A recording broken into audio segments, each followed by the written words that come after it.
ሰላም ክብሯትና ክብሯን የሴርዋና ቱብ ተመልካቾቻችን እንደምናረፈዳችሁ ከሴርዋና ቱብ ወደ እናንተ የሚደርሰውን የዘገባ ጥንቅራችንን አጠናቅረን ይዘን ቀርበናል። ይህን የዘገባ ጥንቅር ደግሞ ወደ እናንተ በማድረስ አብሬ ቆይታ ማድረገውን የዘላለም ታረቀኝ እናንተም ደግሞ እስከ ዘገባ ጥንቅር ፍጻሜያችን ድረስ አብራችሁን ከወዲሁ ቆይታ አድርጉ እያልኩ በስተመጀመሪያ አብይ ነጥቦችን ማስደምጣችሁ ይሆናል። ፓርቲው ያስተላለፈው የእንኳን አደረሳችሁ መልእክት ሙሉ እንደሚመለከተው የምናቀርብ ይሆናል። ከፍጻሜው ጋር በተያያዘም በዚህ በሃያኛው በብሔር ብሔረሰቦች ክብረ በዓል የብልጽግና ፓርቲ መግለጫውን አውጥቷል። እሱን ወደ እናንተ የምናደርስ ይሆናል።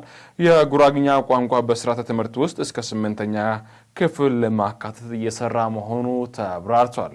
የኃይል አቅርቦት ሳይረጋገጥ ክህደትን መወጣት የማይታሰብ ነው ሲሉ ጌዲዮን ጢሞቴዎስ ተናግረዋል። ይህንንም ወደ እናንተ ሰፋ ባለ ትንታኔዎች ዘገባን የዘላለም ታረቀኝ ማደርስ ይሆናል። ወደ እናንተ አሁን ወደ ትንታኔው ሐሳብ አለፍኩኝ። የ2018 የኢትዮጵያ ብሔር ብሔረሰቦች ህዝቦች ቀን በዓል ዲሞክራሲያዊ መግባባት ለህብረ ብሔራዊ አንድነት በሚል መሪ ቃል በየደረጃው በተለያዩ ኩነቶች ሲከበር ቆይቶ በዛሬ ቀን በማዕከላዊ ኢትዮጵያ ክልል ሆሳዕና ከተማ በደማቅ የማጠቃለያ መርሃ ግብር እየተከበረ ይገኛል።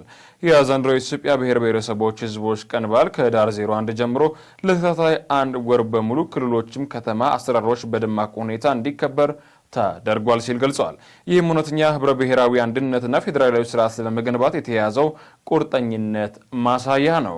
ብልጽግና ፓርቲና የመደመር መንግስት 20ኛው የኢትዮጵያ ብሔር ብሔረሰቦች ህዝቦች ቀን ከዕለታዊ ክብረ በዓል የአጀንዳ ትክክለኛ አስፈላጊነት በውል በመረዳት በበዓሉ ስያሜ የተገልጹ የኢትዮጵያ ብሔር ብሔረሰቦች ህዝቦች የፍትህ፣ የእኩልነት፣ የልማት፣ የዲሞክራሲ ጥያቄዎችን በተግባር በመመለስም መሆን አለበት ብሎ ያምናል። ስለዚህም በዓሉ በአንድ ቀን ከማክበር አንድ ወር በመውሰድ በየክልሉና በከተማ አስተዳደሩ ያሉት ባህሎችን ነባራዊ ሁኔታዎች ታሳቢ ያደረገ በተከታታይ እንዲከበር መደረጉ የዚህ እምነት አንዱ ማሳያነት ተነስቷል። በዓሉ ዲሞክራሲያዊ መግባባት ለህብረ ብሔራዊ አንድነት በሚል መሪ ቃል እንዲከበር የተመረጠበት ምክንያት እውነተኛ የህብረ ብሔራዊ አንድነትና ፌዴራላዊ ስርዓት የሚገነባ ዲሞክራሲያዊ መግባባት በመፍጠር መሆኑ በግልጽ አመላክቷል። ዲሞክራሲያዊ መግባባት ወይም የመግባባት ዲሞክራሲ የሀገራዊ ለውጥ ትሩፋት ከሆኑ እሳቤዎች ተግባራት አንዱ ሲሆን የሀገራችን የዘመናት ችግርና የስርዓተ ስብራት ሆኖ የቆየውን የዲሞክራሲ ጥያቄ በአግባቡ ለመመለስ እየተገበረ ያለ እሳቤ እንደሆነ የተነገረው ዋነኛው የኢትዮጵያ የብሔር ብሔረሰቦች ህዝቦች ጥያቄ ዲሞክራሲ ጥያቄ ነበር። ከለውጡ በፊት ከነበሩ ዓመታት ይህን በዓል የእሳቤ ጥረትና የተግባር ቁርጠኝነት ያልተፈጠረት የስሙላ የአደባባይ ትዕይንት ሆኖ ሲከበር ቆይቷል ሲል ገልጸዋል። ሙሉ እይታን መለያው ያደረገ ብልጽግና ፓርቲ ይህን የእይታና የተግባር ክፍተት በማራቅ የጉድለትን የእውነተኛ ህብረ ብሔራዊ አንድነት የፌዴራል ስርዓትና ዲሞክራሲያዊ መግባባት አለባውያን በማገናኘት ወደ ታቀና የለውጥና የተያዘ የዘለል ምዕራፍ ለውጥ እንደሆነ ተናግረዋል። የዲሞክራሲ መግባባት የተዋንያን በተለይ ደግሞ የህዝብ ይሁንታን ተሳትፎ የሚያስተናግድ እሳቤን ማህበራዊ ውል ነው ሲሉን የተናገሩለትም የዲሞክራሲያዊ መግባባት አንዱና ዋነኛ መግለጫ ምርጫ ሲሆን የዘንድሮ የህዳር 29 በዓል ከሰባተኛው ሀገራዊ ምርጫ ጋር ተያይዞ የሚታይ እንደሆነ ነው የተናገረለትም። ከሰባተኛው ሀገራዊ ምርጫ ጋር ተያይዞ የሚነሳው ይህ ያለፈው ስድስተኛ ሀገራዊ ምርጫ ለዲሞክራሲያዊ መግባባት መሰረት የጣለ ስኬታማ ምርጫ እንደነበር የዘንድሮ የሚካሄደው ሰባተኛው ሀገራዊ ምርጫ ደግሞ የዚህ እሳቤና ማህበራዊ ውል አፈጻጸም ከፍታ የሚታይበት እንዲሆን አስፈላጊውን ዝግጅት ሁሉ እየተጠናቀቀ ይገኛል። በዓሉ በያዝነው ዓመት ሲከበር የኢትዮጵያ ብልጽግና ይቀየሬ ሀገራዊና ዓለም አቀፋዊ ፕሮጀክት መሆኑ በአያሌ ማሳያዎች የተረጋገጠ በመሆኑ በዓሉ ይበልጥ ደማቅ አድርጎታል። የኢትዮጵያ ታላቁ ህዳሴ ግድብ መመረቅ ብልጽግና ፓርቲ ለህዝብ የገነባውን ቃል በተግባር እንደሚፈጽም አንዱ ማሳያ ነው። በዕለቱ የተበሰሩ ሰባቱ ጉቦ ብስራት የመደመር መንግስት ትሩፋቶች ሆኖ የዚህ ተግባር ቀጣይነት በማሳየት በህዝብ ዘንድ ከፍተኛ መተማመን ቁብልነት ለመፍጠር ችለዋል።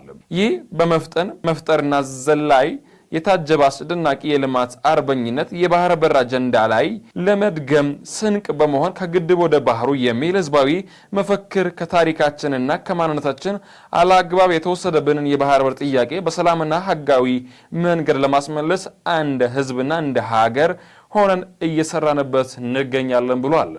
20ኛው የብሔር ብሔረሰቦች ቀን በዓል ስናከብር የመደመር መንግስት ያስቀመጣቸውን አሻጋሪና ተስተካካይ እቅዶች እየተተገበሩ ውጤት እያመጡ መሆናቸውን ለዚህ ህዝብ ባለቤትነት የሚሳተፍበት ተጠቃሚ የሆነበት ያለ መሆን በመገንዘብ ነው በማለት በመግለጫቸው አጠቃሏል። እንግዲህ የ20ኛው የብሔር ብሔረሰቦች ክብረ በዓል በትላንትናው ዕለት መጠናቀቁን ደግሞ አንስቶታልም።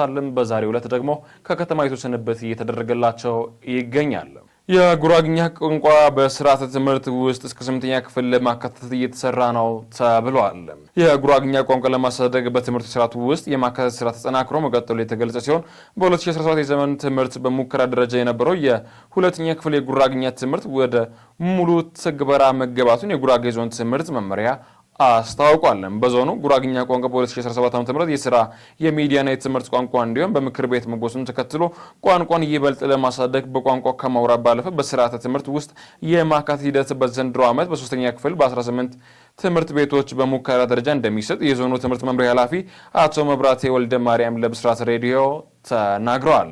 በዞኑ ባለፉት ዓመታት የጉራግኛ ትምህርት በቅድመ መደበኛና በአንደኛ ክፍል ሙሉ ትግበራ መስጠቱን ለጣቢያችን የተናገሩት ኃላፊው አምና በሙከራ ደረጃ የነበረው የሁለተኛ ክፍል የጉራግኛ ትምህርት በሙሉ ትግበራ መስጠት እንደጀመረ አንስተው ለዚህም በዞኑ ከ2 ሚሊዮን በላይ ወጪ በማድረግ ከ13500 የመማሪያና ማስተማሪያ ጽሕፈት ማሳተም መቻሉን አንስተዋል። በተቀጣይ ዓመት የ3ኛ ክፍል የጉራግኛ ትምህርት በሁሉም ትምህርት ቤት ወደ ትግበራ እንደሚገባ ነው የተናገሩት። በተጨማሪም በቀጣይ 4 እና 5 ዓመታት ውስጥ የጉራግኛ ትምህርትን በስርዓተ ትምህርት ውስጥ እስከ 8ኛ ክፍል ለማካተት እየተሰራ መሆኑን የጉራጌ ዞን ትምህርት መምሪያ ኃላፊ አቶ መብራቴ ወልደ ማርያም ከብስራት ኤፍኤም ጋር በነበራቸው ቆይታ አብራርተዋል።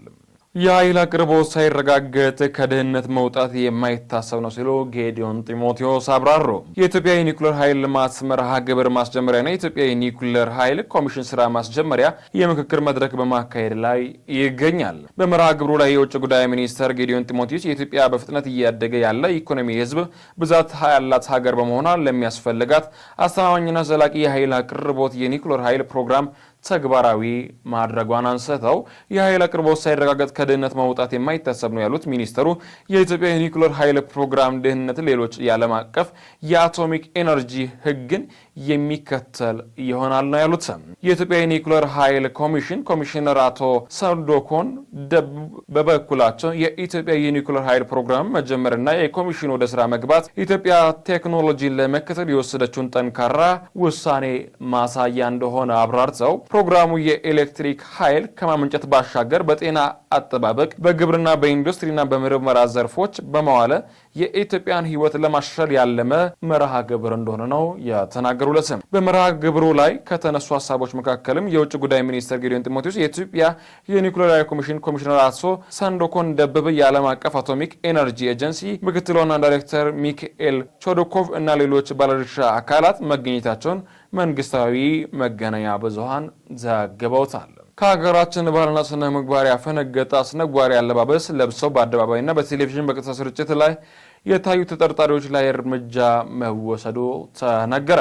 የኢትዮጵያ ፌዴራል ፖሊስ ጂ ፓወር ቲክቶክ ክሬቲቭ አዋርድ በተሰኘ ዝግጅት ላይ የኢትዮጵያ ሕዝብ ባህልና ስነ ምግባር ባፈነገጠ አኳኋን ሰውነታቸውን የገላለጠ አለባበስ ለብሰው በአደባባይና በቴሌቪዥን ቀጥታ ስርጭት ለተያዙ የታዩ ተጠርጣሪዎች ከነ ግብረ አበሮቻቸው በቁጥጥር ስር ውለው ምርመራ ማጣራት መጀመሩን አስታውቋል። ሰሞኑን በተካሄደ ዝግጅት ላይ ከኢትዮጵያ ሕዝብ ባህልና መልካምነት ስነ ምግባር በተቃራኒ በሕዝብ ዘንድ ተቀባይነት የሌለው አስነዋሪ አለባበስ ለብሰው በአደባባይና በቴሌቪዥን ቀጥታ ስርጭት ታዩ ዝግጅቶችን በስፖንሰርነት የደገፈና ፕሮግራሙን ያቀነባበረ ተጠርጣሪዎች ሁሉ ተይዘዋል የተባለው አንደኛ ወንጌላዊት ገብረ እስክንድሪያስ በርሄ፣ ሁለተኛ በረከት ጸጋዬ ጀፋር፣ ሶስተኛ መቅደም ደረጀ መንግስቱ፣ አራተኛ ግሩም ገዛኸኝ ቀጭኔና አምስተኛ ዮሐንስ መኮንን ኃይለ ማርያም የተባሉ ግለሰቦች በቁጥጥር ስር መዋላቸውን የአዲስ አበባ ፌዴራል ፖሊስ ገልጾታል። የኢትዮጵያ ፌዴራል ፖሊስ ከህብረተሰቡ ባህልና እሴት ያፈነገጡ አለባበሶች፣ መጤ ባህሎች ተሳታፊዎች በትውልድ ላይ አሉታዊ ተጽዕኖ እንዲያስከትሉ